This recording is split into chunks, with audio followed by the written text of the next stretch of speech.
Hola, ¿cómo están? Hoy seguimos con nuestro proceso de lectura alrededor de redes neuronales de Aurel Enguerón para seguir creciendo pues en este saber alrededor de Python y redes neuronales.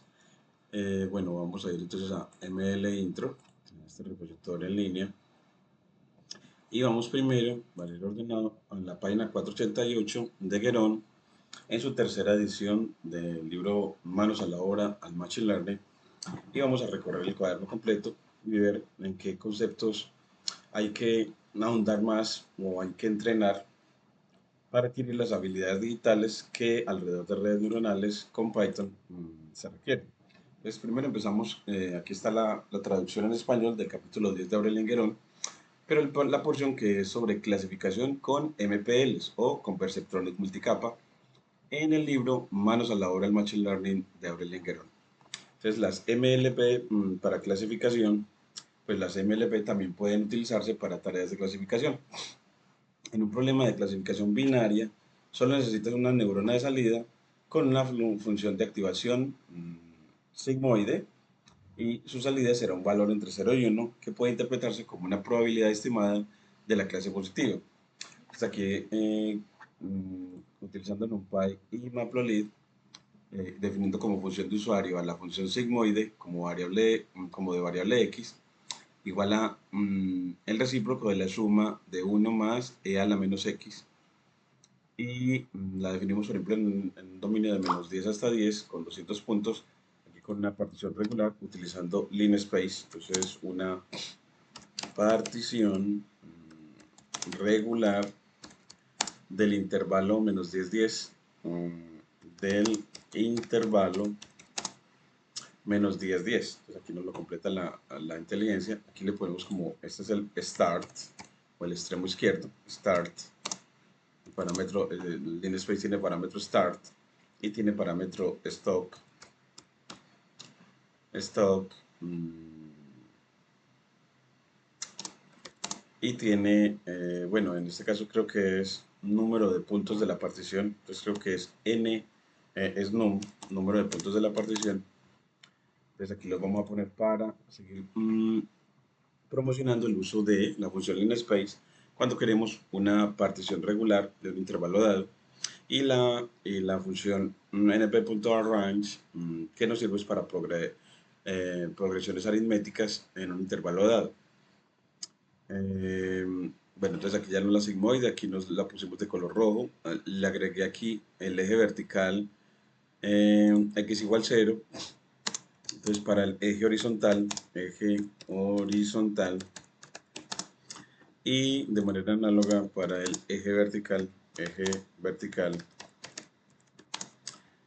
eh, ambos en color azul, y el título, pues el gráfico de la función sigmoide, y lo guardamos. Pues miren que nos queda muy bacancito.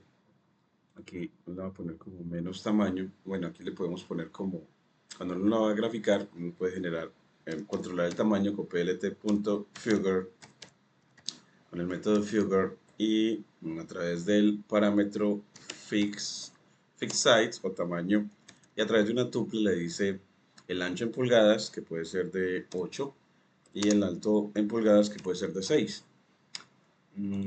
Aquí le ponemos, mire que nos queda así, nos queda como facilito de leer, aunque le voy a poner más bien de 6 por 4, 6 por 4 pulgadas, y miren que ya nos queda más para leerlo así. Entonces nos muestra que la función sigmoide es como una S que tiene dos asíntotas horizontales, la asíntota horizontal y igual 0 y la asíntota horizontal y igual 1, que sus valores entonces es una función acotada en el intervalo 0,1, su rango está en 0,1.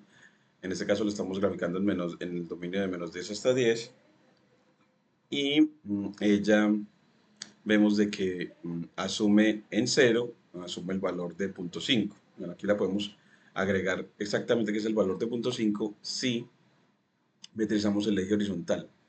Entonces aquí le voy a agregar, después de etiquetar los ejes, a mí me gusta es como, después de etiquetar los ejes, aquí ponerle con PLT xtix, para escalar el eje horizontal con np.arrange y le ponemos que queremos una progresión aritmética que vaya de menos 10 hasta 10 en este caso. Entonces, desde menos 10 hasta 10 para el eje horizontal y para el eje vertical, que es el que más me interesa en este momento, plt.getix con np.arrange para progresión aritmética del intervalo 0, 1. Entonces, aquí graficamos desde 0 hasta 1 y con incrementos de 0.1 en 0.1, 0.1 en 0.1. Aquí le ponemos a 1 más 0.1, o sea, más ese mismo incremento para que se vaya efectivamente hasta 1 exactamente. Entonces ahora miren cómo, bueno, aquí nos dice que hay un problema en la sintaxis, es porque me faltó una comita aquí, el gran punto débil, y mire que ya nos queda más cuadriculadito, pero ya nos muestra que efectivamente en 0 la función sigma de vale 0.5, vale el 50%, y para números negativos sus valores van a ser menores a 0.5, y para valores positivos sus valores van a ser mayores a 0.5.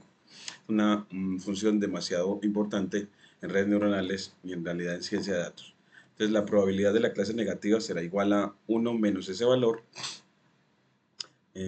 También podemos graficar eso, esta es la probabilidad de la clase positiva y la probabilidad de la clase negativa también la podemos graficar. Entonces aquí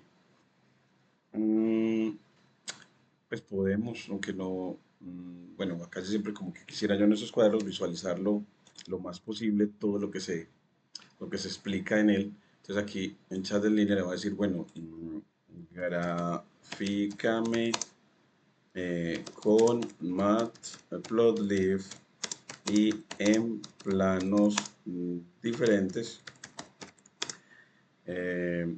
la probabilidad de la clase positiva con la función sigmoid,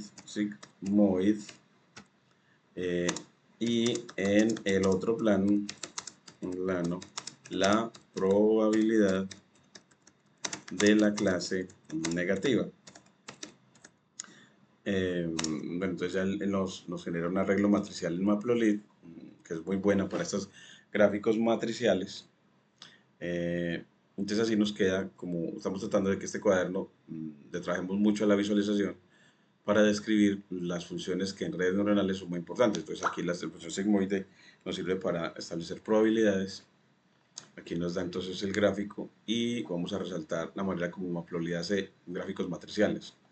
Le decimos aceptar y mire, aquí le vamos a importar numpy, import numpy as np y importar matplotlib.pyplot as plt y ya lo crea una figura y dos sistemas de ejes.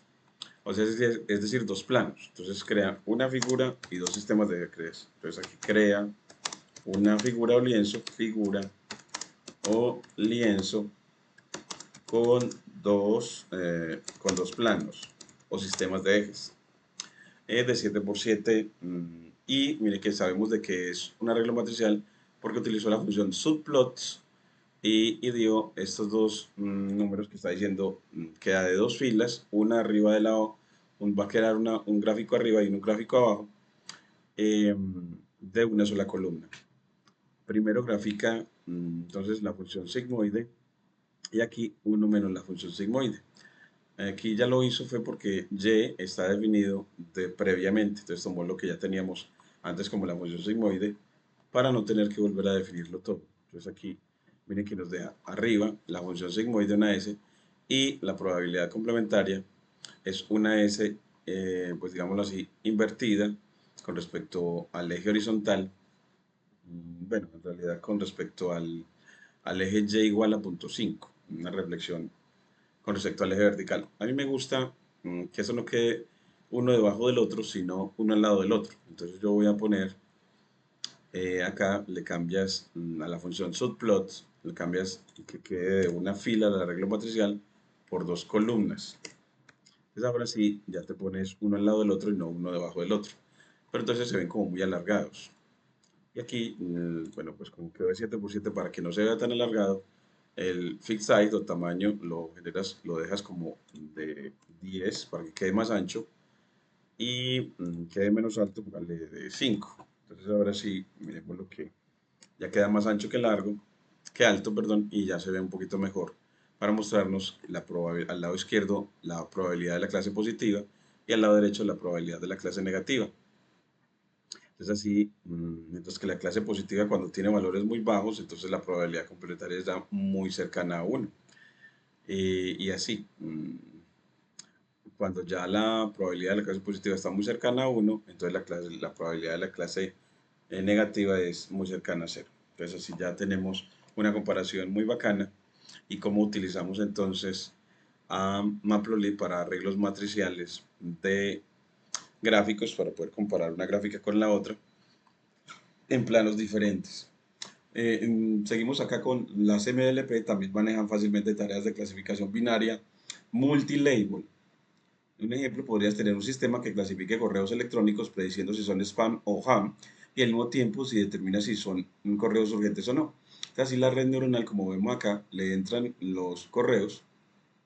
Aquí está la red neuronal simbolizada y salen solo dos neuronas, o sea, tiene dos neuronas superiores o la capa superior tiene solo dos neuronas de salida, una para decir si el correo es spam o ham y otra para decir si el correo es urgente o no urgente. Así uno ve que las dos salidas son independientes una de la otra, porque un correo puede ser spam siendo urgente o spam siendo no urgente. Y puede ser ham siendo urgente o puede ser ham siendo no urgente. Entonces son en realidad dos salidas independientes. A este tipo de clasificación la llamamos clasificación multilabel, cuando las salidas son independientes. Entonces aquí ponemos que se dice que decimos que la clasificación es multilabel, multilabel o multietiqueta o multietiqueta cuando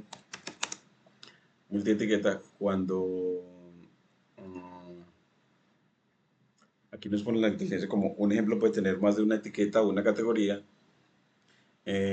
cuando las neuronas de salida son independientes entre sí y cada una de ellas puede tomar más de dos valores. Por ejemplo, en algún problema como en la clasificación, eh,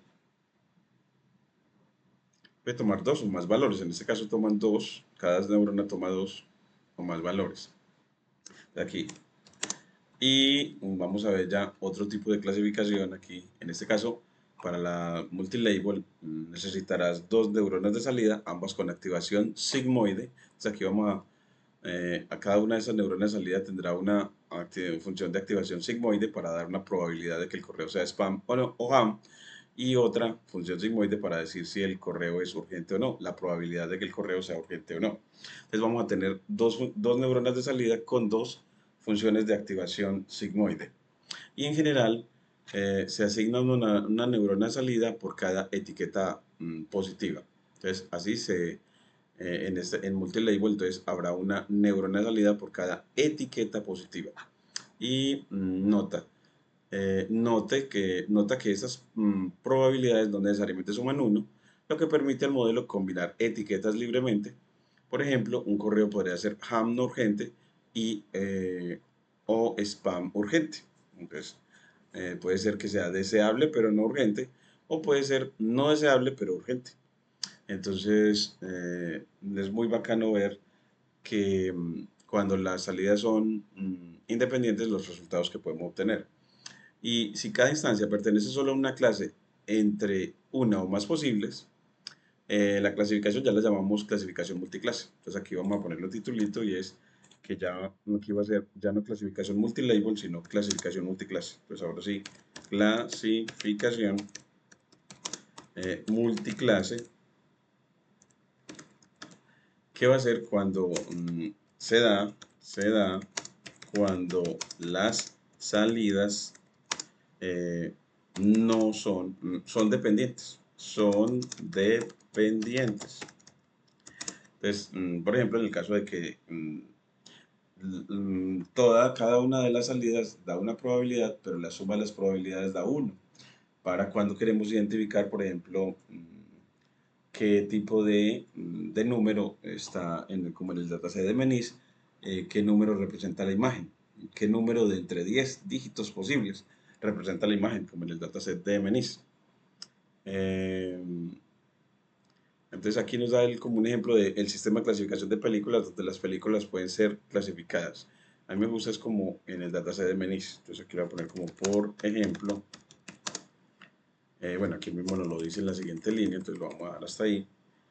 Control Enter y nos dice si cada instancia pertenece solo a una clase, es decir, cada imagen o instancia pertenece a una clase entre dos o más posibles, como clasificar dígitos de 0 a 9 en imágenes, se necesita una neurona de salida por cada clase y usar la función ya no sigmoide, sino softmax en toda la capa de salida. Entonces aquí ya para clasificación multiclase ya no se utiliza sigmoide, sino softmax. ¿Y cómo se define? De una manera muy interesante. Aquí le voy a poner matemáticamente cómo se define, que me parece excelente resaltarlo y necesario. Entonces, matemáticamente esa función softmax, aquí le voy a poner softmax de x, se define como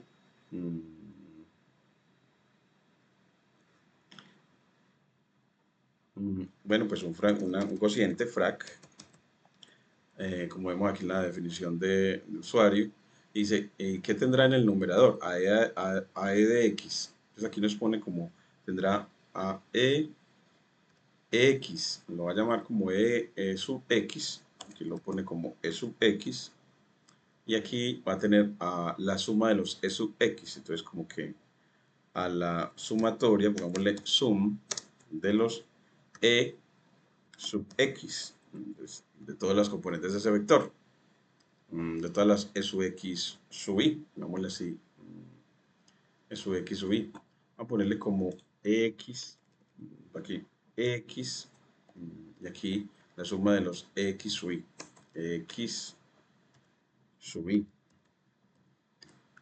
Y específicamente se define como frac entre la función exponencial e de exponente x menos el máximo del vector x.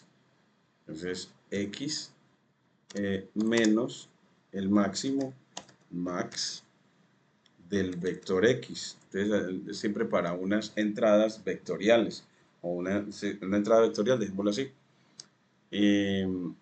o múltiples entradas, sobre, entonces, la suma de todas las, pues este e a la x menos el máximo de x me va a dar un numerito, eh, mm, bueno, me va a dar una colección de números, me va a dar una colección de números en Python. Entonces así, e a la x menos el máximo de x me da una colección de números x, uno por cada componente del vector x. Y arriba y abajo voy a sumar todas esas componentes. Entonces aquí voy a poner la suma de todos los e a la x menos e a la x menos el máximo de las x. Entonces así sumamos las vectores. Entonces arriba tenemos las componentes del vector sobre la suma de las componentes de la suma de los componentes del vector. Eso también se puede escribir como que en definitiva usted lo que va a tener es el recíproco. Entonces aquí va a poner 1 sobre el recíproco de la suma de todas las e a la x menos el máximo de x. Eso me va a dar un número real, la suma de todos esos componentes, y lo vamos a multiplicar por el vector, entonces lo voy a multiplicar por el vector e a la x menos el máximo de x. Es así, nos queda definida matemáticamente, miren cómo nos queda, softmax de x es ex sobre ex sub i, la suma de los ex sub i, que yo lo quisiera expresar matemáticamente como e a la x menos el máximo de x sobre la suma de los componentes del vector, que es lo mismo que este producto de este escalar por este vector. Entonces así me va a dar un nuevo vector. Entonces softmax de x le da un vector, pero un vector donde la suma de las componentes da 1. Entonces donde la suma de las componentes da 1 y ahora una que es la mayor. Entonces vamos a ver gráficamente cuál va a ser la mayor. Y uno ve que cuando grafica esta función, ella le queda así, una L que se hace máxima en el valor máximo del vector X. Entonces mire que cuando entra el número máximo, no, o para la entrada máxima, ella va a dar un valor mayor, queriendo decir, a la neurona que entregue la mayor probabilidad, pues entonces a esa le va a asignar la mayor probabilidad de ocurrencia. Esta función softmax va a dar la mayor probabilidad de ocurrencia. Entonces, para el valor x de las neuronas, la que dé un mayor valor, entonces softmax la va a transformar en la mayor probabilidad. Mire que esa probabilidad va a ser siempre menor a 1, está entre 0 y 1, y que la suma de todas las probabilidades va a dar 1 en ese softmax. Entonces, era muy importante definirla matemáticamente y definirla a través de Python para visualizarla. Y miren que si yo cambio el dominio, aquí le voy a cambiar el dominio de graficación para poder, entonces aquí le voy a decir import numpy as np, y importamos import matplotlib.pyplot as plt, y voy a ponerle aquí x igual a, entonces x va a ser, miremos que los valores x, lo voy a poner con np.arrange, lo voy a generar como una arrange que significa alinear, entonces me va a dar una colección de puntos alineados, una progresión aritmética. Entonces, una progresión aritmética en el dominio menos 10,10 de incrementos que incremente de 1 en 1. Así se va a ir, en realidad si lo pongo hasta 11 se va a ir desde menos 10 hasta 10. Y aquí va softmax de ese vector x, lo va a calcular a la vez. Softmax de x, vamos a ver si aquí grafiquémoslo a ver qué nos da. Y miren cómo nos queda. Nos queda de esta manera. Otra vez, ya se lo vemos quebradito porque ya los puntos son menores a cuando utilizamos linspace. Y vemos que cuando llega al valor máximo es donde la función softmax adquiere el mayor valor, o sea, se acrecienta hacia más infinito. Entonces esa función lo que hace es entonces resaltar cuál es el valor mayor del vector x. Por ejemplo, si al vector x yo le pongo una lista np.array y le pongo el 2,3,1, entonces el mayor está en el centro. Entonces cuando él grafica, miren que entonces cuando llega el mayor valor, que es 3, aquí mire que ella se acrecienta en el mayor valor, y ya en los otros dos valores pues son más de esos, de 1 y de 2, son valores más pequeñitos. Es así, bueno, aquí yo podría graficarlo mejor con no con plt.plot, sino con plt.skater. Y miren que ya nos grafica así, en punticos. Entonces así, en 3 adquiere el mayor valor, y los otros, los valores de esos más, ya son más pequeñitos. Pero que en definitiva sumen 1. Bueno, no, para verificar que suman 1, aquí podría uno como estimarlo con 0.7 más 0.25 más 0.09. Entonces uno ve que más o menos efectivamente estas alturas de los puntos suman 1. Uno lo puede verificar también calculando, vamos a calcular aquí, diciendo, hálleme la suma de y sub max. Entonces, usted lo pide en una nueva línea acá, ya la suma de y sub max, esta, y ver que efectivamente le dé un 1. Miren que efectivamente es un 1, prácticamente. Entonces, efectivamente uno ve que sí suma un 1. Entonces, así uno estudia mejor esta función que se utiliza para clasificación multiclase en redes neuronales. Mientras que para multilabel utilizamos la sigmoide. Entonces, así ya tenemos mejor estudiadas ahora sí, gracias a esta práctica de codificación, a estas dos funciones. Y él nos termina diciendo, softmax, presentada en el capítulo 4 de Degueron, garantiza que las probabilidades estimadas estén entre 0 y 1 y sumen 1, ya que las clases son excluyentes. Entonces aquí ya las clases en clasificación multiclase son excluyentes, mientras que en la clasificación multietiqueta las clases no son excluyentes. No, no son excluyentes, es decir, mm, cuando se da una, en una de las salidas también se puede dar en la otra también. En cambio en esta no. Si se da un valor en una, no se puede dar ese mismo valor en la otra, en ese caso. A no ser que sea .5, entonces, porque una valga .5 y la otra también. Bueno, porque tiene que sumar uno. Pero si una vale .3, la otra no puede valer .3. Eh, Y ya vamos a ver en el próximo video y el análisis de la función de pérdida, de cómo se predicen las distribuciones de probabilidad, cómo se predicen distribuciones de probabilidad, en el caso de la entropía cruzada o cross entropy o log loss, que suele ser la mejor opción para la función de pérdida en clasificación multietiqueta mm, y multiclase, multietiqueta y multiclase. Entonces aquí vamos a poner sobre la función de pérdida, Bueno, entonces aquí ya tenemos entonces otra más de tarea para analizar esta función de pérdida y las ventajas que tiene para el proceso de optimización, porque es la función de pérdida que va a optimizar el modelo para encontrar el mejor modelo predictor.